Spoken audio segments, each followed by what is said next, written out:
Are you confused on how to support your dyslexic at home? It can be overwhelming and challenging, but I have solutions for you.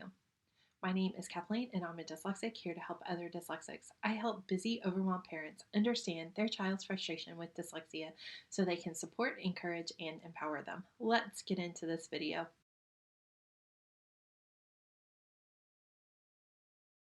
Dyslexia can be a tricky thing, especially when you first learn about your child having it. You don't know where to turn, who to trust, or even what to do to help your child, and you feel completely lost. I totally understand. As a dyslexic, I know that it can be frustrating, it can be overwhelming, and you want to do exactly what you need to support your child. But the good news is I have 3 easy tips for you to implement today to make it easy. But before we get started, I just want to let you know that you are doing an amazing job because you are here trying to find easy ways to support your child. And I totally understand that. And one of the easiest and best ways to get started is to implement one at a time. This way, it's not overwhelming. Pick which one your child struggles with the most and work on that. Then implement other strategies to make it easy. This way it's not so overwhelming and it's easier. So let's jump into the tips that I have for you today. Reading is such a challenge for dyslexics, especially when we have to read it to ourselves. So one of the easiest ways to implement and help your child get their time back, feel more empowered, is to use audio books or audio cassettes. And I know that after I was diagnosed, I was allowed to get audiobooks, and I thought they were just amazing. And I got this big, hunky, special cassette player that would play these special tapes that were recorded, and they were really special because they had 4 sides to them, not just 2, but 4 sides. It was really unique, and I could speed it up, slow it down, and it was just awesome. And I could read my book, have it in front of me, and listen to it and gain so much knowledge. Here we are, fast forward so many years, that assistive technology has improved even more, which is really, really nice. And one of my favorite ones to recommend is Reading Ally.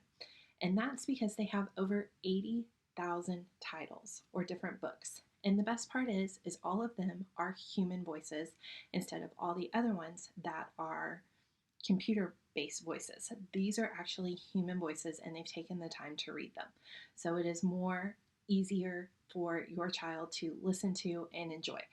And you can either ask your school if they have a subscription to this, because most schools do, or you can get one yourself for $11.25 a month, which makes it easy. And then when it's time for them to sit down and read, they can easily read, pick a book, listen to it, follow along, because as it reads, it highlights the words, which makes reading more multisensory. And I know once reading became more multisensory, it became easier because I was able to pick up on words that I wouldn't be able to sound out myself. And I was like, oh, that's that word? Oh, that makes sense. And if you're going, well, this doesn't count as reading, you're absolutely wrong. This does count as reading, especially for dyslexic, because they're picking up on things. What it's doing is it's giving us our time back. We're not spending so much time trying to decode the words and not being able to understand what we read. We're fast forwarding and we're getting to read just like everybody, the way that our brain works, listening to it and absorbing the information.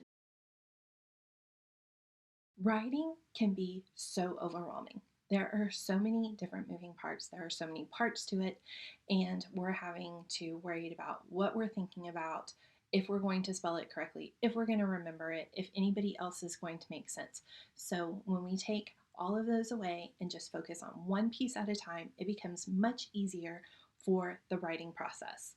And I have 2 examples for you. So when it comes to the brainstorming part, what we have seen is when extra time is allowed for full processing and extra time to get those ideas out, it makes it much easier for the rest of the writing piece.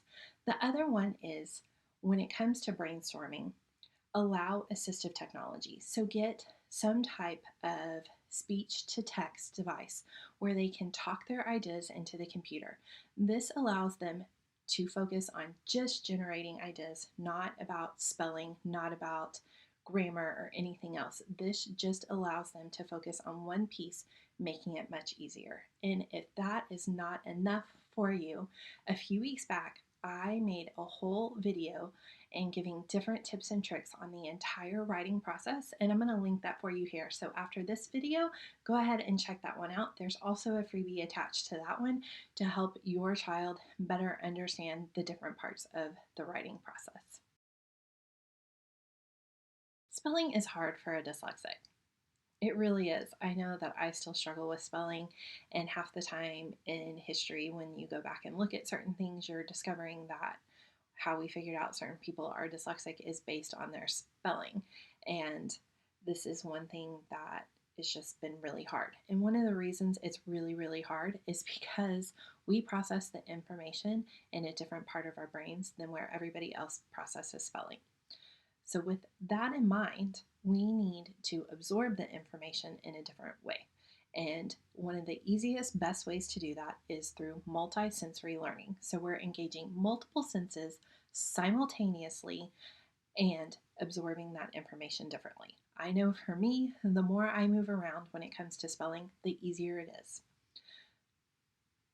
So if your child is required to learn those pesky spelling words every single week, because I know how many hours I spent trying to learn how to spell each word, and we would have to start on Friday, right after the spelling test, work all weekend, then I would start to kind of get it Monday through Thursday, and then practice, practice, practice, go take the test, and then here's the next set of words.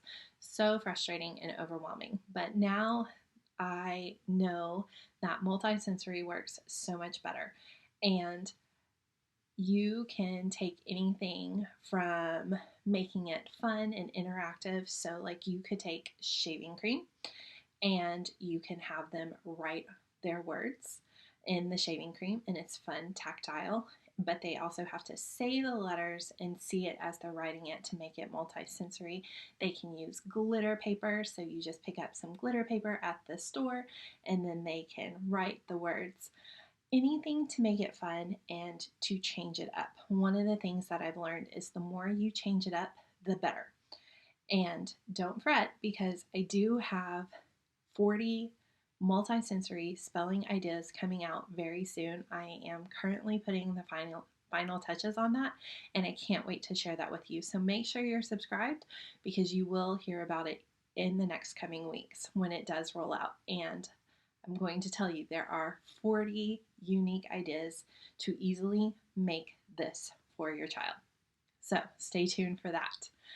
I hope you found these useful. And if you did, and you're just like, this is a great start, but I need more. I need more assistive technology. I need more on math. I need more on spelling. I need more on reading, and I need more on writing.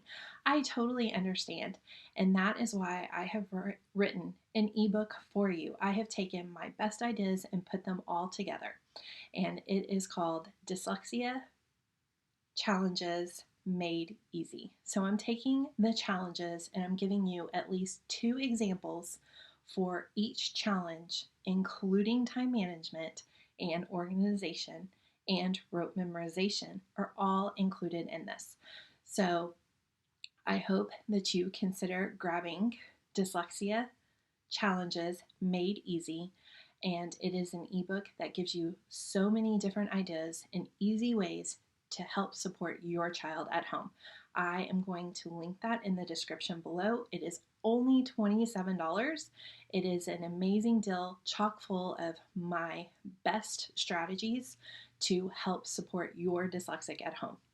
So go ahead and click that link, and I can't wait to see you in the next one. Bye, guys.